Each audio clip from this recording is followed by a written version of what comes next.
PDF के माध्यम से शुरुआत करने जा रहा हूँ। ठीक है, तो आज हम लोग पढ़ेंगे बिहार के अपवाह तंत्र, उसमें हम लोग पढ़ेंगे बिहार के उत्तर सहायक नदी के बारे में आज जानेंगे।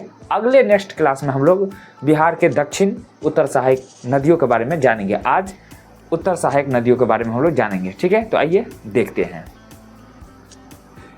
बहुत अच्छा लेसन है बिहार का अपवाह तंत्र। ठीक है, तंत्र यानी होता है नदी। ठीक है, गंगा नदी के बारे में सबसे पहले हम लोग जानते हैं। ठीक है, देखिए सबसे पहली बात कि गंगा नदी बिहार में 12 जिले होकर गुजरती है। ठीक है, और आपको पता होगा कि गंगा नदी का उत्पन्न जो है ये झारखंड के गोमुख से होता है। ठीक है, और गंगा नदी भारत के 5 राज्य से होकर गुजरती है, जिसमें उत्तराखंड, यूपी, बिहार, झारखंड और पश्चिम बंगाल होते हुए निकल जाती है। ठीक है, और अपने बिहार में जो है गंगा नदी 12 जिले से गुजरती है।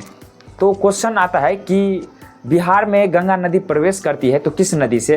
तो बक्सर से प्रवेश करती है। ठीक है, और कटिहार होते हुए वो निकल जाती है। ठीक है, तो बहुत अच्छा क्लास आज का मैं लेकर आया हूँ, तो ज़रूर आप लोग इस क्लास को पूरा बात कीजिएगा। ठीक है, पहले बता देता हूँ कि मैं जो पढ़ता हूँ उसी चीज़ का मैं क्लास वीडियो शूट करता हूँ और वही चीज़ अपलोड करता हूँ, आप लोगों के साथ शेयर करता हूँ। ठीक है, तो कुछ गलती होगा तो आप लोग मुझे छोटा भाई छोटा दोस्त समझ के ज़रूर माफ़ कर दीजिएगा। ठीक है, चलिए देखिए लिखा है गंगा नदी। बिहार में गंगा नदी कुल 12 जिले से गुजरती है। ठीक है, और यह बक्सर ज़िले में प्रवेश करती है और कटिहार ज़िले से बाहर निकल जाती है। बिहार में गंगा की कुल लंबाई कितनी है? वैसे तो पूरे भारत में गंगा की लंबाई जो 2525 किलोमीटर है, लेकिन अपने बिहार में गंगा की लंबाई है 445 किलोमीटर, यानी 445 किलोमीटर है। ठीक है, 445 किलोमीटर बिहार में जो है गंगा की लंबाई है। उसके बाद लिखा है गंगा नदी का बिहार में अधिक लंबाई किस जिले में है? तो पटना जिले में है, 99 किलोमीटर। ठीक है, बिहार में ठीक है गंगा नदी की लंबाई सबसे अधिक किस जिले में है? तो पटना जिले में। ठीक है, गंगा नदी की बिहार में सबसे अधिक लंबाई किस जिले में है? तो पटना जिले में है, 99 किलोमीटर। ठीक है मित्र, उसके बाद देखिए लिखा है यहाँ पे, देखिए लिखा है गंगा नदी बिहार में प्रवेश करने के बाद भोजपुर और सारण जिले के बीच सीमा बनाती है। यानी गंगा नदी बिहार में प्रवेश करती है तो भोजपुर और सारण के बीच जो है अपना सीमा बनाती है। उसके बाद यहाँ पर लिखा है कि बिहार में गंगा पश्चिम से पूरब, ठीक है, बिहार में गंगा पश्चिम से पूरब की ओर प्रवाहित होती है और इसकी दिशा दक्षिणायन है। भागलपुर में गंगा जो है उत्तरायण होता है। ठीक है, उत्तरायण होता है।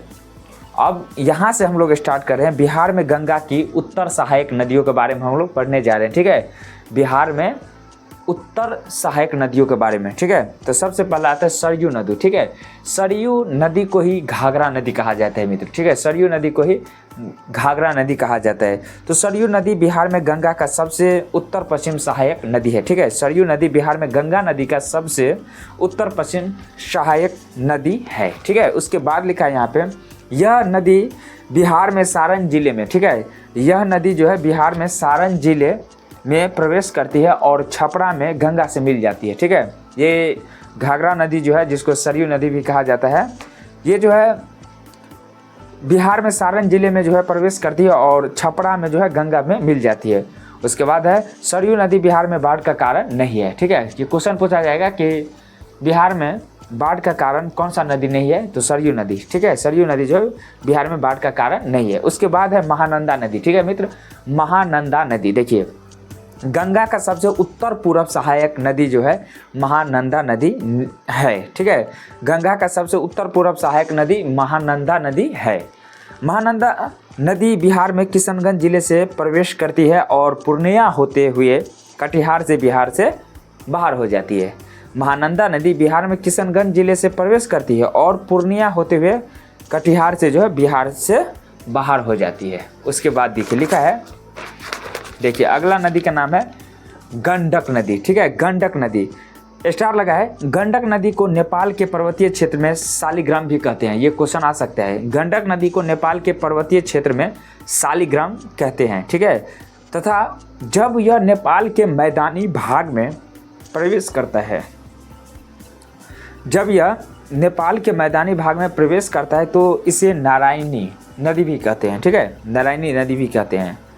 उसके बाद लिखा है गंडक नदी उत्तर प्रदेश के, ठीक है, गंडक नदी उत्तर प्रदेश के कुशीनगर से होते हुए बिहार के पश्चिम चंपारण से प्रवेश, ठीक है, प्रवेश करती है और वहाँ से गोपालगंज होते हुए, ठीक है, गोपालगंज होते हुए वैशाली में गंगा से मिल जाती है।